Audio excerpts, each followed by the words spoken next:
Selamat datang di kebijaksanaan leluhur, para pencari hikmah. Hari ini, kita akan menyelami 5 pelajaran tak ternilai dari seorang tokoh legendaris, Zhang Liang, yang tertuang dalam kisah epik, kisah romansa Chuhan. Bersiaplah, karena di balik setiap kisahnya tersembunyi permata kebijaksanaan yang akan membuka cakrawala pemahaman kita tentang kehidupan dan pengembangan diri. Dan percayalah, masih banyak kejutan lain menanti di bagian-bagian selanjutnya. Jadi, pastikan Anda menonton sampai akhir.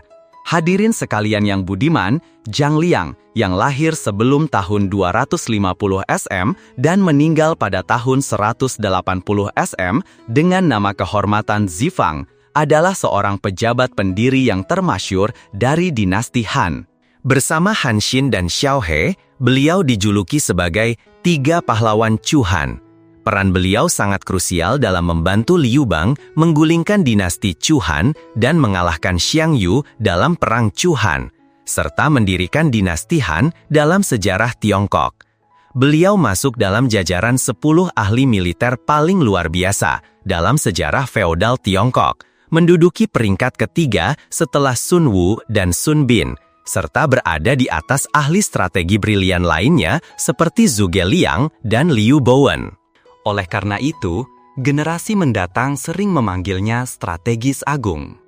Dalam episode kebijaksanaan leluhur kali ini, kami akan berbagi dengan Anda 5 pelajaran berharga dari Zhang Liang yang diangkat dari novel kisah romansa Chuhan. Pelajaran-pelajaran ini menyentuh berbagai aspek kehidupan, proses pengembangan diri beliau, serta hikmah tak ternilai yang beliau terapkan dari ajaran guru-gurunya, Huang Shigong, Qi Songzi, dan Lao Zi. Semoga ini akan membawa pelajaran berharga bagi Anda sekalian, dan kami mendoakan yang terbaik bagi Anda dan keluarga. 5 pelajaran berharga dari Zhang Liang dalam kisah romansa Chuhan. Pelajaran nomor 1, semangat belajar dari guru istimewa, Huang Shigong. Dalam novel kisah romansa Chuhan diceritakan, suatu ketika, Zhang Liang secara kebetulan berjalan-jalan di luar kota dekat jembatan Tiqiao. Beliau melihat seorang lelaki tua berpakaian kuning melintasi jembatan. Tiba-tiba, salah satu sandalnya terjatuh ke dalam sungai. Setelah sampai di tepi, lelaki tua itu memanggil Zhang Liang dan berkata, "Anak muda, tolong ambilkan sandalku dari sungai." Zhang Liang melihat lelaki tua itu memiliki aura suci dan berwibawa, sangat berbeda dari orang biasa. Beliau segera masuk ke air, mengambil sandal itu, lalu berlutut dan menyerahkannya dengan penuh hormat. Lelaki tua itu baru berjalan beberapa langkah, namun sandalnya terjatuh lagi ke sungai. Sekali lagi, ia meminta Zhang Liang untuk mengambilnya. Zhang Liang tidak menunjukkan sedikit pun perubahan ekspresi. Beliau kembali mengambil sandal dan menyerahkannya sambil berlutut. Kejadian ini terulang hingga 3 kali. Lelaki tua itu kemudian berkata, "Orang ini pantas untuk diajar." Ia lalu menuju ke pohon besar di samping jembatan dan berkata, 5 hari lagi, datanglah sangat pagi ke tempat ini dan tunggu aku. Jangan sampai ingkar janji. Tiba pada hari kelima, Zifang bangun pagi dan sudah menemukan lelaki tua itu duduk di bawah pohon. Lelaki tua itu berkata, "Kamu sudah berjanji dengan orang tua ini. Mengapa kamu datang terlambat? Baiklah, pulanglah. 5 hari lagi, datanglah lebih pagi." 5 hari kemudian, Zifang datang, tetapi ia masih melihat lelaki tua itu sudah duduk di bawah pohon menunggunya. Lelaki tua itu berkata dengan marah, "Mengapa kamu begitu malas? Pulanglah, 5 hari lagi kamu harus datang lebih pagi." Sampai pada hari kelima berikutnya, Zifang bangun sangat pagi, tidak tidur, dan langsung pergi ke bawah pohon untuk menunggu. Seketika, ia melihat lelaki tua itu tiba-tiba sudah berada di sana. Begitu melihatnya, Zifang segera bersujud menyambutnya. Di bawah cahaya rembulan terang, terlihat lelaki tua itu dari kejauhan, dengan aura yang agung, mengenakan jubah Tao, bersandar pada tongkat bambu, memakai topi kulit rusa, melayang tiba di tempat itu. Sungguh seorang dewa. Zifang berlutut dan berkata, Mohon bimbingan Anda.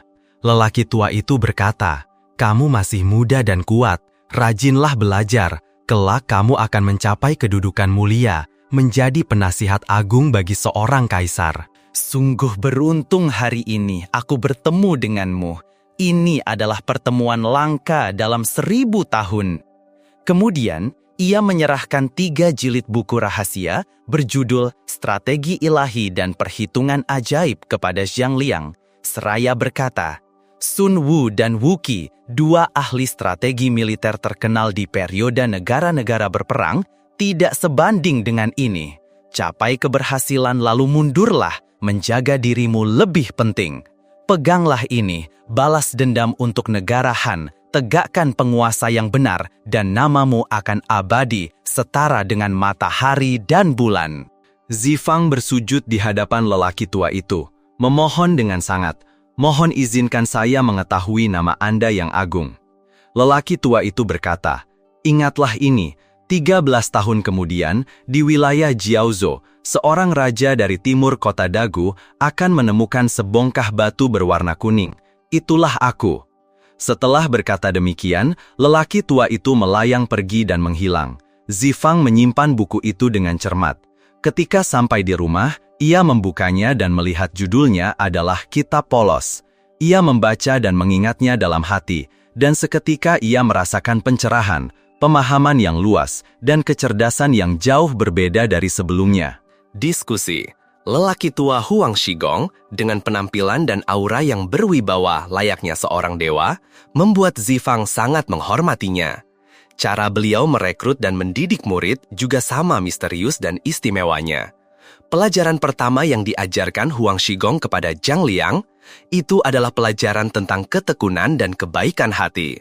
Ketika beliau 3 kali menjatuhkan sandalnya ke air untuk menguji reaksi Zhang Liang, jika Zhang Liang menunjukkan sedikit saja keluh kesah atau ketidakikhlasan dalam membantu lelaki tua itu, maka kemungkinan besar Zhang Liang tidak akan diterima sebagai muridnya.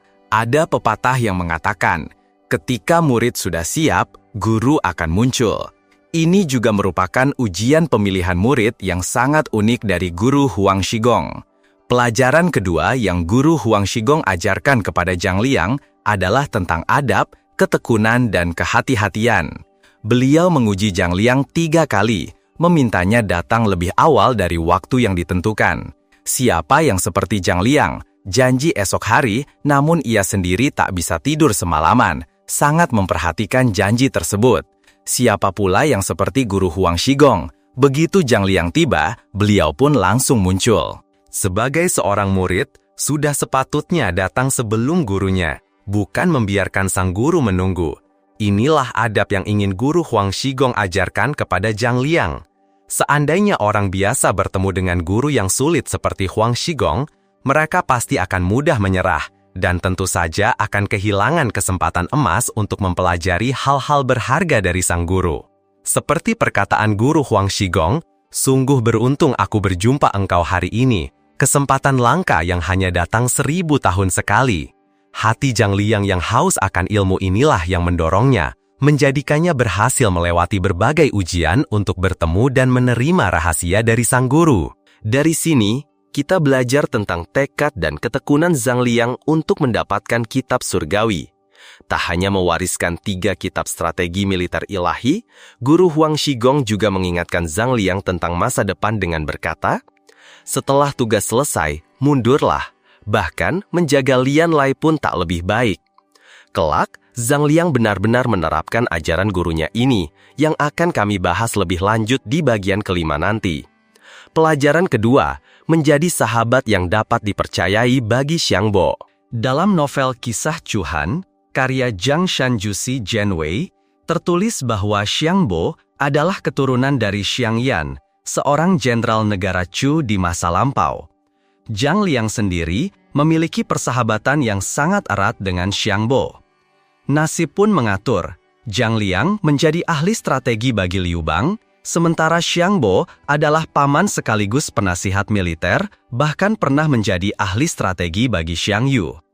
Dua sahabat ini, meskipun mengabdi pada 2 penguasa yang berbeda, selalu mencari cara untuk saling membantu saat salah satu dari mereka dalam kesulitan, demi menghindari malapetaka. Kontribusi Xiangbo kepada Zhang Liang. Sejak mengikuti Xiang Yu yang juga dikenal sebagai Raja Xiang memasuki Xiangyang, penasihat Fan Zheng, Afu, berniat membunuh Liu Bang. Xiangbo pun memberitahu Xiao He. Kemudian, Xiang Yu atas rencana penasihat Fan Zheng mengadakan jamuan makan di gerbang Hongmen, mengundang Liu Bang untuk hadir dengan tujuan membunuhnya di sana. Namun, saat berhadapan langsung dengan Liu Bang, Xiang Yu justru ragu-ragu. Fan Zheng kemudian meminta Xiang Suang untuk menari pedang, mencari kesempatan menyerang Liu Bang. Namun, Xiangbo pun bangkit, menghurus pedangnya dan menari untuk melindungi Liu Bang. Rencana Fan Zheng pun gagal. Kejadian ini tak hanya menyelamatkan nyawa Liu Bang dan Zhang Liang, tetapi juga meningkatkan kredibilitas dan jasa Zhang Liang di mata Liu Bang. Di lain kesempatan, ketika Tai Gong, ayah Liu Bang, ditawan oleh Xiang Yu mengancam akan merebus Tai Gong hidup-hidup jika Liu Bang tidak menyerah. Namun, saat Xiang Yu hampir melakukannya, Zhang Liang dengan segala upaya berhasil membujuk Xiang Yu untuk membatalkan niatnya demi menyelamatkan nyawa Tai Gong dan Lu Ji, istri Liu Bang.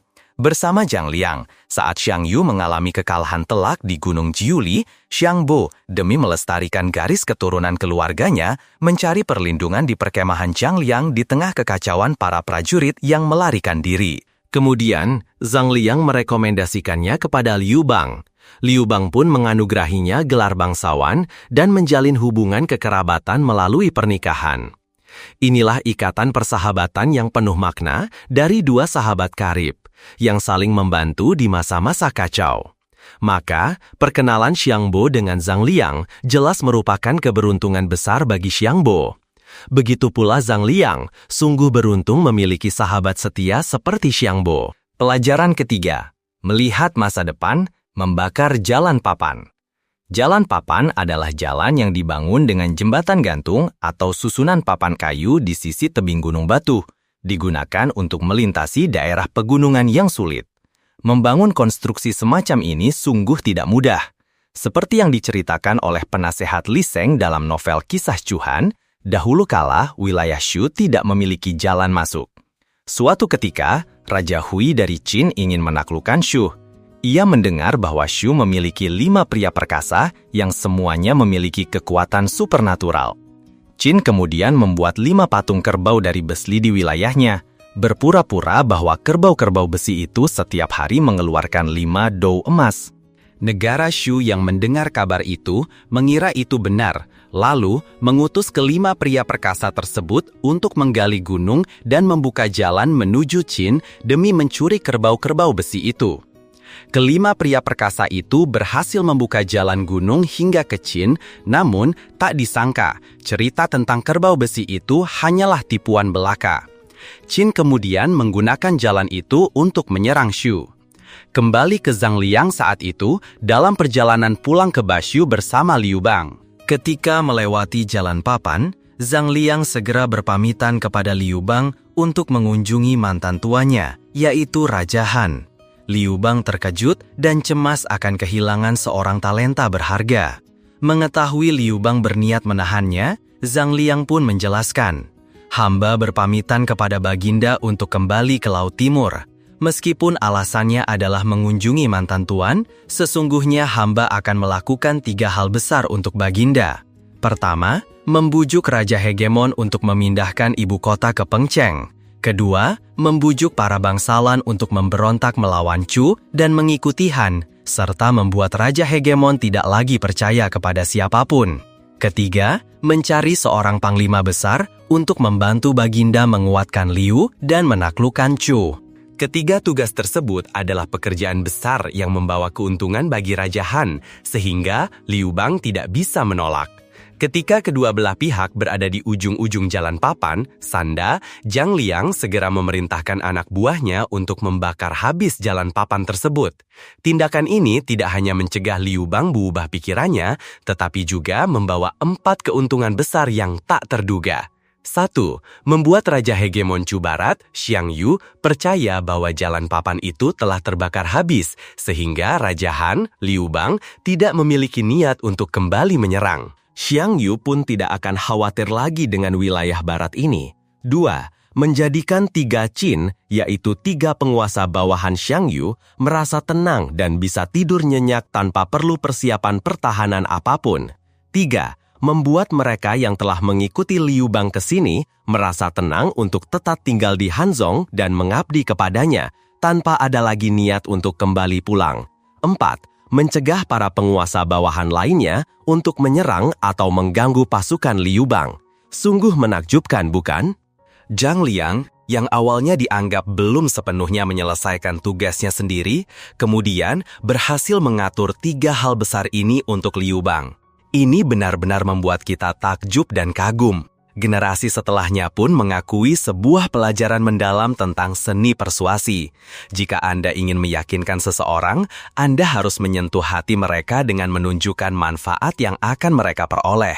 Barulah negosiasi akan membuahkan hasil yang manis. Setelah mengetahui kabar bahwa Raja Han telah dibunuh oleh Xiang Yu, Zhang Liang segera melaksanakan ketiga tugas besar itu untuk Liu Bang. Ini adalah keberuntungan besar bagi Liu Bang, sekaligus bukti nyata dari kredibilitas dan jasa besar Zhang Liang kepada negara Han. Ia dikenal sebagai salah satu dari 3 pahlawan Hanchu yang legendaris. Dengan kecerdikannya, Zhang Liang secara tidak langsung membuat Xiang Yu memindahkan ibu kotanya ke Pengcheng, meninggalkan Guancong, dan menciptakan kesempatan emas bagi Liu Bang untuk merebut Guancong. Mengapa kepindahan ibu kota Xiang Yu dari Guancong menjadi sebuah peristiwa sepenting itu?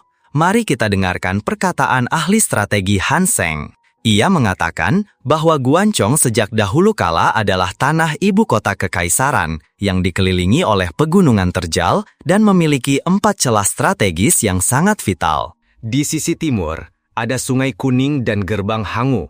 Di barat, Gerbang Dalong dan Kabupaten Chuanlang. Di selatan, Zhongnan dan Wuguan. Di utara, sungai-sungai He, Jing, Feng, Wei, serta Gerbang Tongguan, Zhangjiayai, 38 gunung, dan dataran subur ribuan mil. Semua ini sungguh merupakan gudang harta langit yang tak ternilai.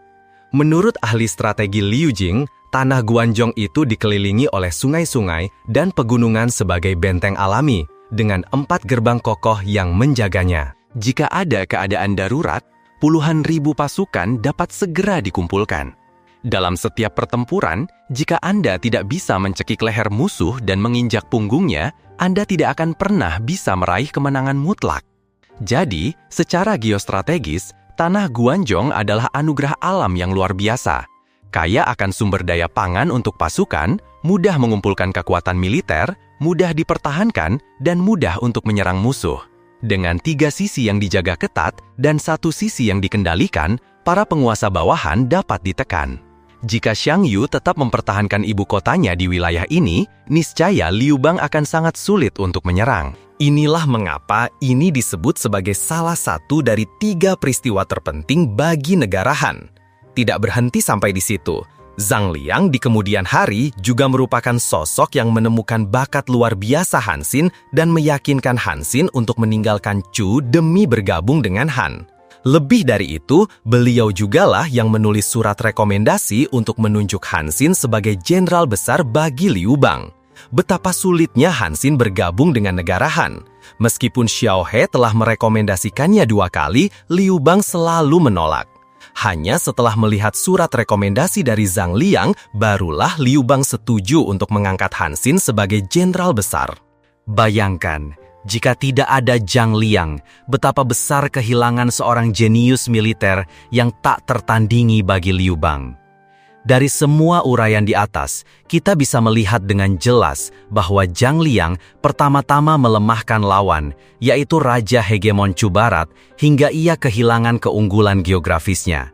Kemudian, ia memanfaatkan kebijakan diplomatik untuk memecah belah hubungan antara Chu dengan negara-negara bawahan lainnya demi mengisolasi Chu. Selanjutnya, ia memperkuat pasukan Han itu sendiri dengan merekomendasikan talenta-talenta unggul, baik dalam bidang sipil maupun militer yang membentuk fondasi kuat bagi Han. Dengan strategi makro seperti ini, penyatuan Tiongkok oleh Han adalah keniscayaan yang tak terhindarkan. Semakin kita merenung, semakin kita menyadari bahwa Zhang Liang benar-benar seorang ahli strategi yang brilian dan visioner, yang mampu melihat jauh ke depan, merancang, dan mengatur formasi pertempuran yang perkasa untuk masa depan. Pelajaran nomor 4, tidak mengambil keuntungan pribadi. Ketika Liu Bang memberikan penghargaan, setelah ia naik tahta menjadi Kaisar Gaozu dari Han, ia melihat Zhang Liang berpura-pura sakit dan tidak datang menghadap. Hati Kaisar pun diliputi kecurigaan. Liu Bang lalu bertanya, "Tuan Guru, Anda telah berkali-kali menorehkan jasa besar. Karena itu, hamba ingin menganugerahkan sebuah negara besar sebagai imbalan dan tanda terima kasih kepada Anda." Zhang Liang menjawab dengan tenang, "Hamba pada mulanya mengikuti paduka ke Guansong, menyampaikan strategi dan didengarkan. Hamba mengikuti dan banyak hal terjadi secara kebetulan semata. Itu semua adalah karunia dari langit, bukan karena bakat hamba. Kini paduka telah menganugerahkan gelar Markis Liu kepada hamba. Itu adalah gelar tertinggi bagi seorang rakyat jelata seperti hamba. Hamba merasa sudah lebih dari cukup." Sungguh bijaksana. Tapi mengapa Zhang Liang menjawab seperti itu? Mari kita selami lebih dalam. Pertama, ada pelajaran berharga dari contoh nyata yang terjadi pada Han Xin. Han Xin adalah seseorang dengan jasa besar dalam membantu Liu Bang merebut lebih dari separuh kekaisaran untuk negara Han. Padahal sebelumnya, Raja Han tidak memiliki apa-apa, hanya menghabiskan hari-harinya di Bashu. Ia, Liu Bang, pernah menganugerahkan gelar Raja Chu kepada Han Xin. Namun tak lama kemudian, Liu Bang mencabut semua gelarnya, menyita kekuasaan militernya, membuat Han Xin menderita sakit dan selalu dibayangi bahaya. Jadi, apakah pemberian gelar raja dari Liu Bang itu benar-benar bisa dipercaya? Apakah Liu Bang tulus menginginkan itu? Atau jangan-jangan itu hanyalah sebuah jebakan manis yang mengubah para menteri besar menjadi duri dalam daging seorang kaisar? Sungguh beruntung, Zhang Liang segera mengikuti pertapa Qisongzi untuk mempelajari jalan Tao dari Laozi. Ini menghindarkannya dari pembersihan brutal oleh Liu Bang dan permaisuri Lu terhadap Han Xin, Peng Yu, dan Yingbu, 3 jenderal yang pernah diangkat Liu Bang menjadi raja. Kedua, siapapun yang pernah membaca Tao Te Ching karya Lao Tzu pasti akan mengukir ajaran ini dalam hati mereka. Tidak menyombongkan diri, maka cemerlang. Tidak merasa benar sendiri, maka jelas, transparan. Tidak mengklaim jasa, maka berjasa. Tidak sombong, maka abadi. Hanya karena tidak bersaing, tidak ada seorang pun di dunia yang bisa bersaing dengannya. Ini berarti, tidak membanggakan diri, maka bijaksana. Tidak menganggap diri benar, maka jelas dan terang. Tidak mengklaim jasa, maka memiliki jasa. Tidak angkuh, maka langgeng. Hanya karena tidak bersaing, maka tak seorang pun di dunia yang dapat bersaing dengannya. Orang bijak zaman dahulu berkata, mengalah akan terpelihara. Itulah alasannya. Setelah terpenuhi, maka kembali. Zhang Liang telah meresapi pemikiran Lao Tzu di atas dan dengan bijak menerapkannya pada dirinya sendiri untuk menjaga diri dan keluarganya di tengah gejolak zaman. Barulah kita melihat bahwa visi Zhang Liang telah jauh melampaui manusia biasa, sungguh patut untuk diteladani. Pelajaran kelima, menarik diri setelah mencapai kesuksesan, menghindari pembersihan Liu Bang. Zhang Liang berkata kepada Liu Bang, "Sejak menerima jabatan, hamba telah menerima anugerah besar dari Yang Mulia Baginda, dan segera meninggalkan tugas seperti yang hamba inginkan. Hamba ingin mengikuti pertapa Qisongzi untuk berkelana bersama, berpuasa untuk mencari rahasia keabadian. Adapun emas ungu, jubah mewah, dan hidangan gioknan lezat yang berlimpah di hadapan mata, setiap orang menginginkannya, tetapi tidak dapat memperolehnya. Namun, hamba sangat lemah, sering sakit, sungguh tidak tamak akan kemuliaan dan kehormatan itu, hanya tidak berani mengkhianati anugerah suci Yang Mulia Baginda." Sejak Raja Han tidak lagi berkuasa, Zhang Liang menjalani hidup dalam ketenangan, kegembiraan, bebas dari penyakit, dalam pengasingan yang damai, memilih hari-hari untuk melakukan tiktuk, puasa biji-bijian, yaitu tidak makan nasi atau biji-bijian. Ini adalah salah satu praktik menjaga kesehatan dan mencari keabadian ala Taoisme kuno. Seseorang datang menemui Zhang Liang dan berkata, "Hidup manusia di antara langit dan bumi bagai bayangan yang melesat melalui celah pintu. 100 tahun hanyalah satu kematian. Aku ingin mundur ke gunung yang dalam untuk bersemedi mencari keabadian dan belajar jalan Tao untuk mencari rahasia panjang umur." Semua ketenaran dan kekuasaan bagai awan yang melayang. Terlebih lagi, tekadku telah tenang, tidak membutuhkan guncangan lagi. Namun kini, di bawah anugerah kaisar, aku enggan untuk pergi.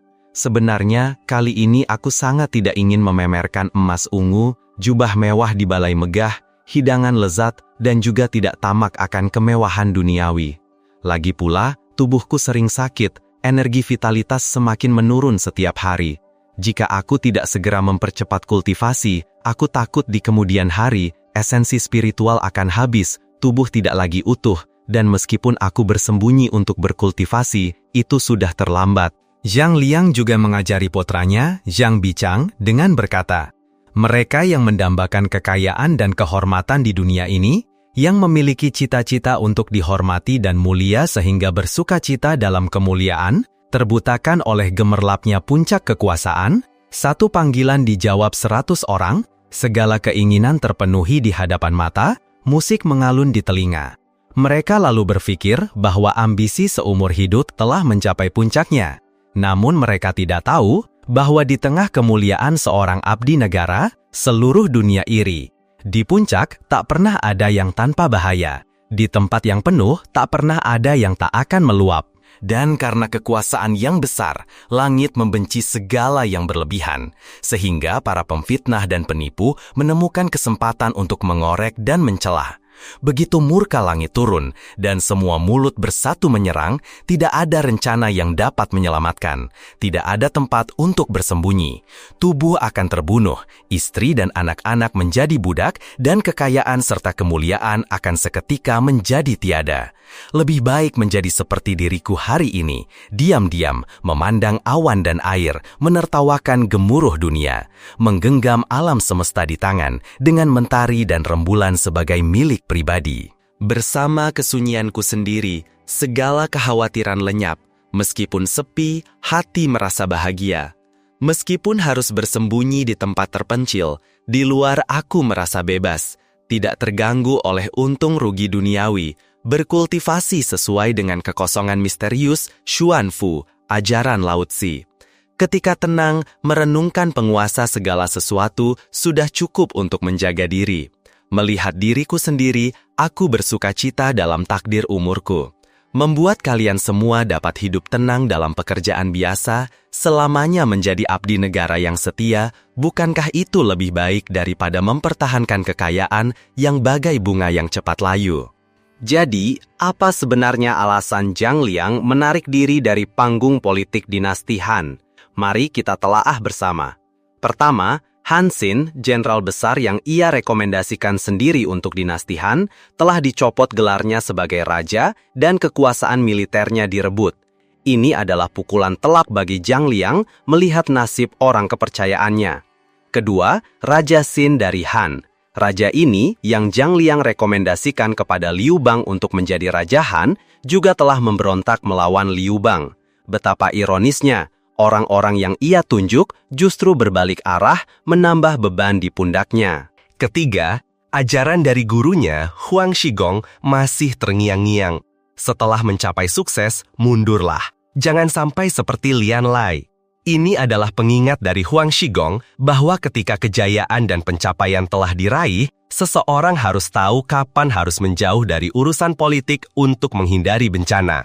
Contoh Lian Lai sangat jelas. Lian, yaitu Lu Zhonglian, membantu negara Qi mengusir negara Yan. Raja Qi berniat memberinya gelar, tetapi ia memilih melarikan diri ke laut dan hidup menyepi.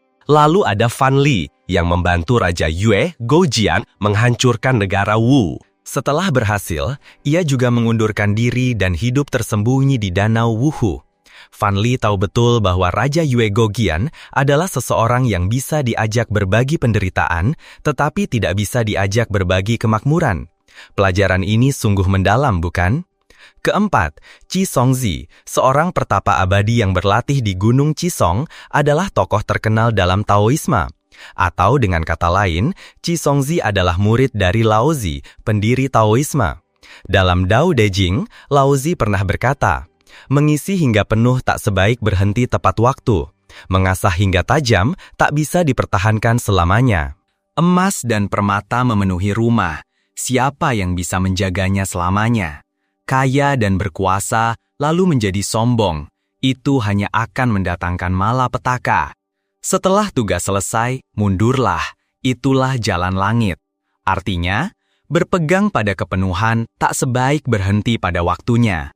Mengasah hingga runcing tak akan bisa dipertahankan lama. Emas dan permata memenuhi rumah, siapa yang bisa menjaganya? Kaya dan angkuh akan merugikan diri sendiri. Setelah selesai, mundurlah. Itulah jalan langit.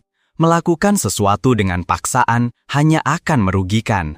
Tahu kapan harus berhenti adalah yang terbaik. Setelah pencapaian selesai, mundurlah. Lalu siapa yang akan bersaing atau mencelakai dirimu? Kata-kata ini memberikan gambaran jelas tentang filosofi hidup yang dipegang teguh. Melalui percakapan antara Zhang Liang dan putranya yang kita bahas sebelumnya, terbukti bahwa Zhang Liang telah belajar secara mendalam dan memahami sepenuhnya makna ajaran Laozi, terutama yang berlaku bagi mereka yang berkarya di pemerintahan. Kebijaksanaan ini adalah permata yang tak ternilai harganya. Terima kasih banyak telah meluangkan waktu untuk menyaksikan video kami di saluran kebijaksanaan leluhur ini. Kami sangat berharap kisah dan pelajaran dari para leluhur ini bisa memberikan inspirasi dan pencerahan bagi Anda semua. Jika Anda merasa video ini bermanfaat dan menyentuh hati, jangan ragu untuk menekan tombol suka, berlangganan, dan membagikannya kepada teman serta keluarga Anda. Dukungan Anda sangat berarti bagi kami untuk terus menyajikan konten-konten penuh makna lainnya. Kami juga ingin mendengar pikiran dan pandangan Anda. Silahkan tinggalkan komentar di bawah, ceritakan pelajaran apa yang paling Anda petik atau pengalaman pribadi Anda terkait kebijaksanaan ini. Sampai jumpa di video kami berikutnya, tetaplah bijak dan terus belajar.